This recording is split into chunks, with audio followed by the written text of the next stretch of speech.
Bonjour à tout le monde. Voilà notre rendez-vous pour le texte numéro 6 déjà de cette petite série de capsules yoga. J'ai commencé la semaine dernière à vous parler du Ashtanga Yoga qui veut dire les 8 membres du yoga. Il faut savoir qu'avant d'adopter une pratique, il est judicieux d'avoir une idée précise de la voie et de l'objectif de cette pratique. Souvent dans nos contrées, nous pratiquons l'aspect postural, respiratoire ou méditatif du yoga. Mais il y a des outils que nous oublions. Souvent, nous n'avons pas le temps de nous pencher sur les textes ou les écrits anciens. Ces petites capsules ici nous donnent justement l'occasion de nous plonger dans quelques bribes de textes anciens, en l'occurrence dans celui de Patanjali, comme vous l'avez remarqué. Je vous ai parlé la semaine dernière des yamas, les réfrénements ou les disciplines relationnelles, comme on dit. C'est le premier des 8 membres du yoga. Le yoga n'est pas une attitude de repli sur soi, ne l'oublions pas. Il faut tenir compte des autres. Dans le chapitre 2, le sutra 30, que nous avons analysé la semaine dernière, nous a montré à quel point les autres sont importants dans le yoga, puisqu'il convient de respecter quelques codes moraux. Nos actions envers les autres doivent être motivées par l'authenticité, la non-violence, le non-vol, la tempérance et l'absence d'avidité. Plus loin dans la lecture de ces sutras, Patanjali nous dit quels sont les effets d'une telle pratique. Au contact d'êtres qui pratiquent profondément la non-violence, toute forme de tension s'efface, dit-il, et ne sont exprimées que considération et amour.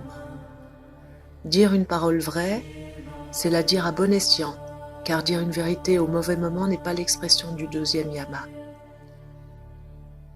Celui qui culmine dans l'intégrité comprend, voit et jouit de tous les trésors internes ou externes, visibles ou cachés, jusque dans les choses les plus simples ou apparemment les plus anodines, comme un sourire, une main tendue, une amitié sincère ou encore une fleur, un parfum, un rayon de soleil. Dans la vie ordinaire, nous dépensons beaucoup d'énergie par manque d'équilibre physique, psychique, moral, affectif ou sensuel. Mais pour l'aspirant qui pratique la modération, aucune pulsion ne vient troubler son cheminement. La sobriété va de pair avec l'absence d'avidité. Au plus haut niveau, cela procure un sentiment de grande sécurité et de paix intérieure qui libère un espace d'introspection jusqu'alors inconnu. Ça, c'est dans les commentaires, la traduction et les commentaires de Franz Morse des Yoga Sutras de Patanjali. Aujourd'hui, nous allons nous pencher sur le deuxième membre du yoga. On l'appelle niyama. Contrairement aux disciplines de yama, qui sont plutôt considérées comme prohibitives, les disciplines de niyama sont constructives.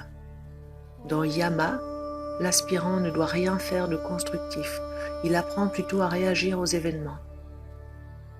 En revanche, niyama, je cite, suppose des pratiques poursuivies avec assiduité, jour après jour, indépendamment des circonstances.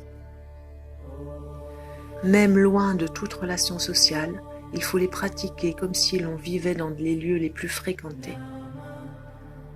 Citation tirée du livre Yama et Niyama. Ces observances, comme on peut les traduire, sont décrites dans le Yoga Sutra numéro 32 du chapitre 2. Les observances personnelles sont la pureté, la sérénité, l'austérité, l'enquête sur soi, l'abandon par le service à un principe supérieur. Fin de la citation.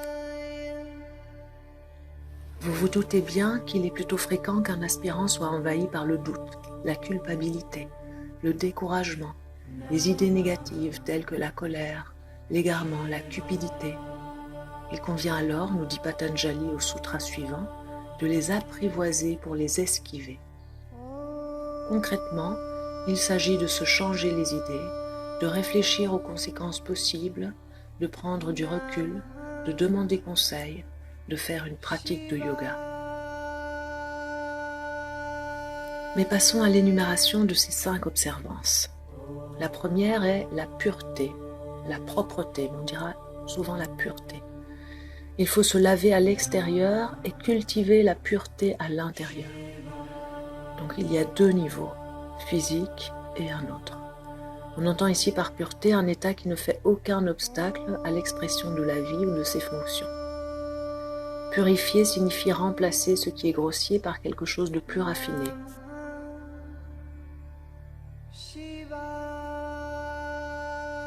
La purification du corps physique peut être relativement simple car elle consiste à fournir une alimentation, y compris les boissons, une alimentation appropriée. Aussi par une activité physique appropriée. Le corps est alors considéré comme un temple sacré. L'aspirant l'entretient, le respecte et le célèbre dignement, comme nous dit Franz Morse. La purification des pensées et des émotions, qui est le deuxième niveau de purification, relève déjà d'un autre degré de difficulté. Si on élimine graduellement les pensées et émotions indésirables du mental, en les remplaçant par des pensées et des émotions plus élevées et plus subtiles, alors certaines tendances vibratoires pourront changer. Mais ce processus est plus complexe que celui de purification du corps physique. La deuxième observance est ce qu'on appelle le contentement. C'est être toujours heureux de ce que l'on a, de ce que l'on reçoit. Grâce au contentement, le mental reste calme, satisfait et ne se trouble pas.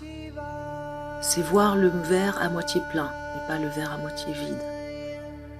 Je cite, « Le contentement ne dépend pas d'un monde instable, changeant, éphémère, il prend sa source au plus profond du cœur. » Tiré des commentaires de Franz Morse. Alors, pour les 3 observances qui vont suivre, vous allez vous sentir dans un déjà-vu. Et oui, les 3 suivantes sont reprises dans le Kriya Yoga, le yoga de l'action du yoga que nous avons vu dans le texte 4. Est-ce que vous vous souvenez? C'était le tabouret à 3 pieds, la statue à 3 visages, les 3 piliers de l'action.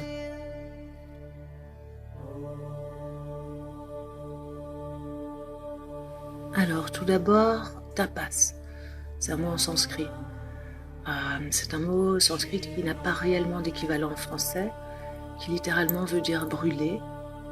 Alors, ça pouvait être brûler l'excès de graisse dans le corps, donc il faut trouver une pratique qui peut arriver à cet objectif-là. Parfois on le traduit par ascèse, mais c'est un mot qui peut sonner extrême aux oreilles de certains. En tout cas, c'est trouver une discipline de vie qui vise à éliminer les imperfections du corps physique, mais aussi psychique et ésotérique. Ésotérique, c'est les circuits d'énergie, les chakras, etc. Cela dans le but d'avoir une santé optimale. Je cite, « La conscience d'un homme ordinaire s'identifie avec le véhicule au moyen duquel elle travaille. Tapas relâche les identifications et rend la conscience capable de s'éloigner partiellement du véhicule. » Tiré de Yama et Niyama. La 4e observance, c'est l'étude de soi, qui exige une étude régulière. C'est une connaissance qui vient de l'intérieur. Alors, traditionnellement, l'étude de soi passait par l'étude des textes sacrés et par la récitation chantée, par le chant védique, les mantras. Il faut se remettre en question régulièrement, c'est ça l'étude de soi, et ne pas faire de compromis, disent certains commentaires. Il faut être courageux et accepter ce que l'on découvre sur soi. Il est indispensable de trouver des guides. Alors sur ce chemin personnel, l'aspirant pourra trouver ce à quoi il aspire au plus profond de son cœur, dit-on. Et enfin, la 5e observance, la dévotion totale à un principe supérieur. On a une citation qui dit « Ma volonté, entre guillemets, est vue comme une illusion et ta volonté, entre guillemets avec un grand T, est identique à celle du soi supérieur. » Toujours tiré de ce livre Yama et Niyama. Je continue la citation. « Si l'on persévère dans ce que l'on croit d'abord être juste, quel qu'en soit le coût pour la personnalité, le sens du moi s'efface graduellement. Et la conscience du moi s'effaçant, la personnalité se purifie en manifestant des qualités plus lumineuses. » Voilà, je continuerai la semaine prochaine avec les autres membres du yoga à 8 membres. Je conclurai pour aujourd'hui en disant que seule une pratique juste et appropriée à chacun, poussée aussi loin que possible, pourra donner la force nécessaire à l'action juste et à la capacité de la vision juste. Toujours tiré de Yama et Nyama. Je vous remercie pour votre écoute et j'espère que vous tirerez le meilleur de tous ces textes. Namasté.